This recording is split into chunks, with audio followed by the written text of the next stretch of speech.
Hey everybody, welcome back to my channel. Today's video is going to be a Poshmark tips and tricks video. Now, previously I had done a tips and tricks for beginner. If you've never sold on Poshmark before, I'll link that down below. But this video is going to start to get into more of the specific things I do as a reseller to increase my sales. If you're new to my channel, welcome. My name is Allison. I'm currently a full-time reseller on the platforms Poshmark, eBay, Amazon, and Walmart. And I'm just sharing my journey here on YouTube. If you'd like to connect with me, I do leave my Instagram link down below in the description. All right, let's get started. Now, last night when I was thinking of this video, I started writing down some just things that pop into my brain that I use consistently as like a tip or trick to kind of increase my Poshmark sales. I had planned to kind of plan this out more and do a series of tips and tricks, but time is of the essence, and I just decided, you know what, I'm just gonna pull from my brain the things that come to my mind first, and then I will probably think of other tips and tricks and create videos later. So there's no rhyme or reason to these tips or tricks. It's just me kind of spewing them off from my laptop as I thought of them. So my first tip is to list new items every day. Now this is super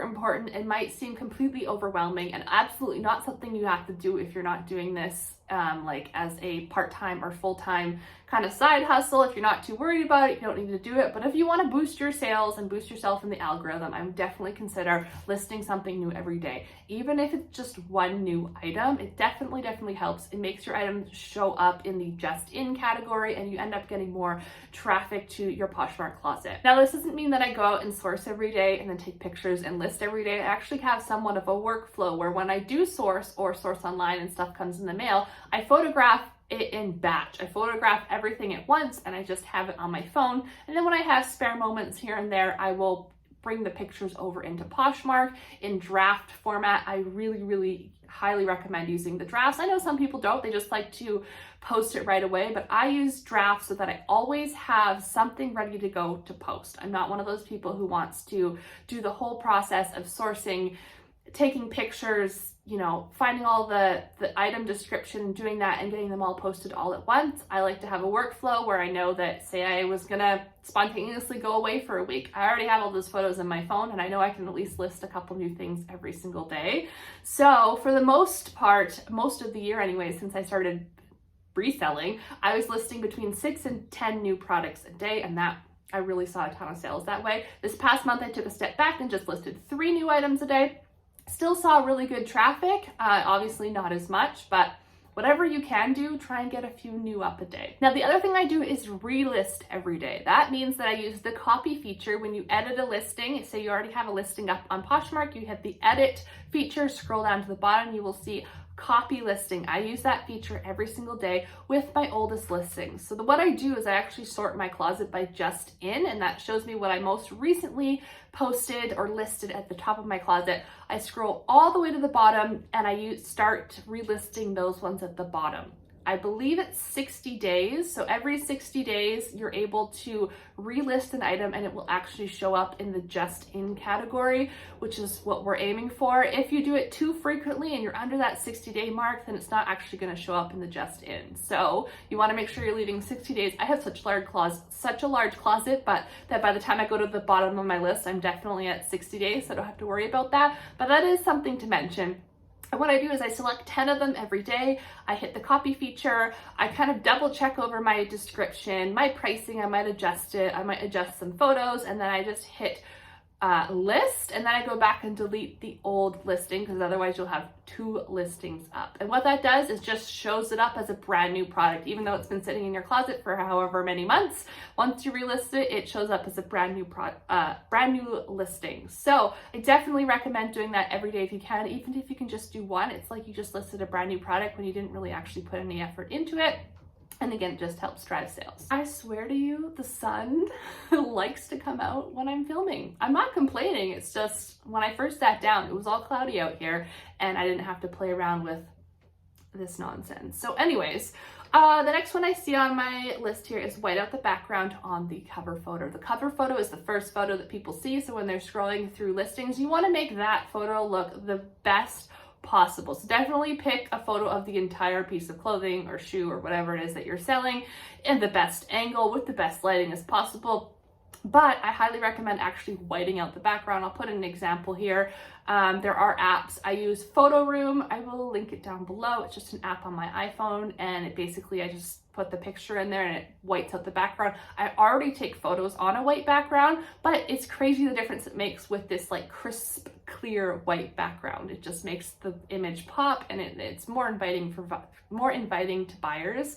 So I would definitely recommend doing that with all of your listings. Stock photos. This one's a touchy subject, definitely. I believe stock photos are against Poshmark terms of service. Stock photo is when you find the photo that the actual manufacturer used to promote the item. So say it was like a Lulu's dress, it would be finding the actual model picture on the website or on Google and using that. Now, there are definite pros to using stock photos because it's the item styled perfectly on a model, looking its absolute best. Companies put lots and lots of money into getting these photos done professionally, and they definitely help sell an item. That being said, it's a tough subject because technically it is against Poshmark terms of service. Now, I haven't had any issue using stock photos up until last week, and that's because I'm guessing anyways, Poshmark went public like a couple months ago, and once it went public, I believe that means that companies can kind of let Poshmark know when users are using their stock photos and have them taken down. So I actually got my first email, I think it was last week, telling me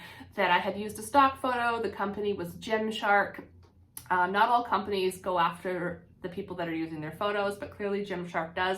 The crazy thing is this listing actually sold months and months ago, but when you sell something on Poshmark, it still stays in your closet just under sold listings. It was a sold listing that I got a warning on that they had to delete it. Obviously, I didn't have a big deal having them delete it because it was already sold, but just something to be careful of. I think things are definitely going to be changing. With eBay, I'm a lot more careful. I rarely use stock photos on eBay, and if I do, they're definitely not the cover photo.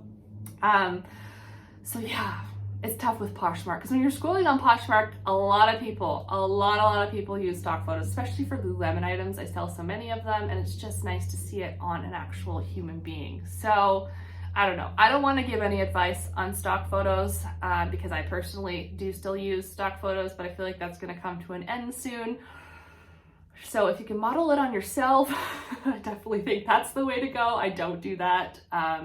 But I just thought I should touch on that because absolutely that does drive sales, but technically against terms of service. Along with stock photos is finding the actual product description. Now, I don't actually know if there is a rule against using the actual product, like the original product description. So again, say it was like a Lululemon scuba hoodie, going to the Lululemon website and taking the actual description from Lululemon and putting it in your listing. I don't know if that's against terms of service, but if it is, if anything, go to that product description and start using some of their wording. It's going to give you a great reference point for what you should be putting in the description. Just all the different features, the fabrics, things like that are right there for you instead of you having to type it out yourself. So I definitely use the product description from the original website when I can. Like I said, these tips and tricks are in no particular order. We're going all over the place, but I think I mentioned this in my Poshmark for Beginners video, and that is to list your product higher than you're willing to let it go for,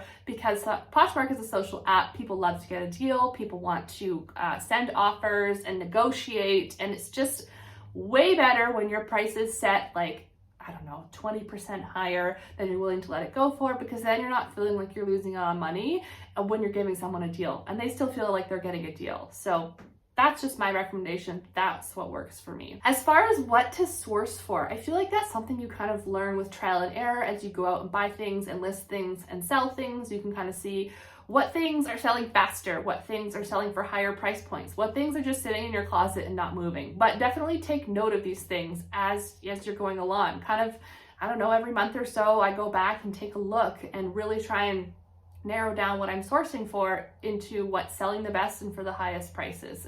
It's not always about getting the cheapest items at the thrift store or wherever you're sourcing, because if, say they're cheap, but if they're gonna sit in your closet forever, for years, then that's just your money tied up sitting there. So definitely make sure you're sourcing items that are on trend, that are selling higher price point, the better. You can actually do research on Poshmark by going to a particular category like Lululemon, for example, and filtering by the solds and just in. Then you can see what's the most recently sold, what's selling a lot of, what's selling for higher price points. Just kind of getting a sense of the market will definitely help your sales. Okay.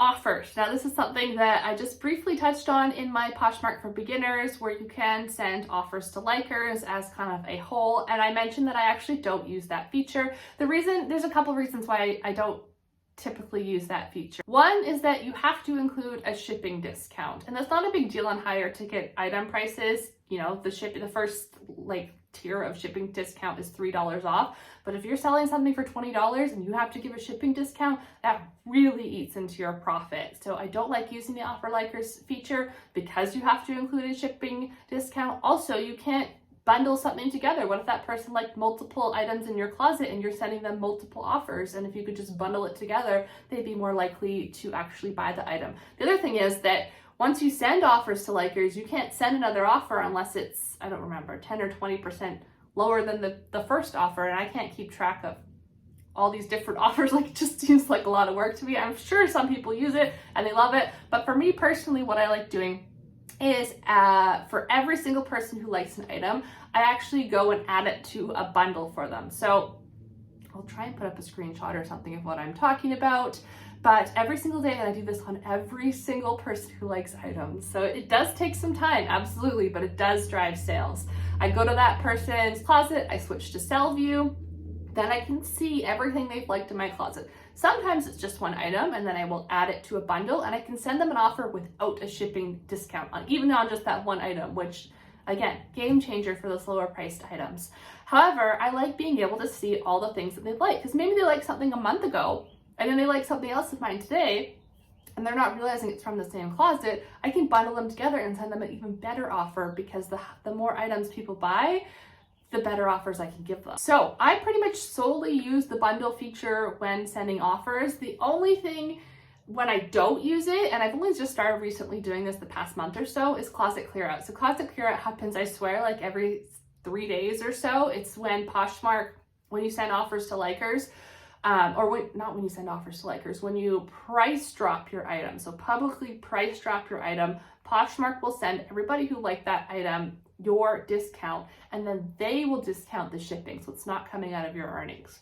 How I use this feature is on closet clear out days, when people are liking things, instead of going in and bundling, unless I can see if they've liked a bunch of items, I'll forget closet clear out and still create them a bundle. But if it's just one item, I will actually go price drop that actual item. So I'm not price dropping my whole closet, I'm just price dropping whatever people like that day, and kind of hoping that a sale comes through that way. Sometimes it works, sometimes it doesn't. The only thing that sucks about closet clear out is that you have to remember what you price dropped and go back and raise the price the next day. Otherwise it's gonna stay there, and then you have less wiggle room the next time somebody comes through and wants to negotiate with you. But I do find that has worked sometimes, and then I don't have to eat that shipping fee, and then it's being sent out to multiple people at the same time, because again, when you drop the price, it's sent to everybody. So yeah, that's kind of how I'm currently using those features, but I'm sure it's gonna change. And then my last tip for this video anyways is to share. I think this one is a given. Sharing is how you boost your listings to the top of the feed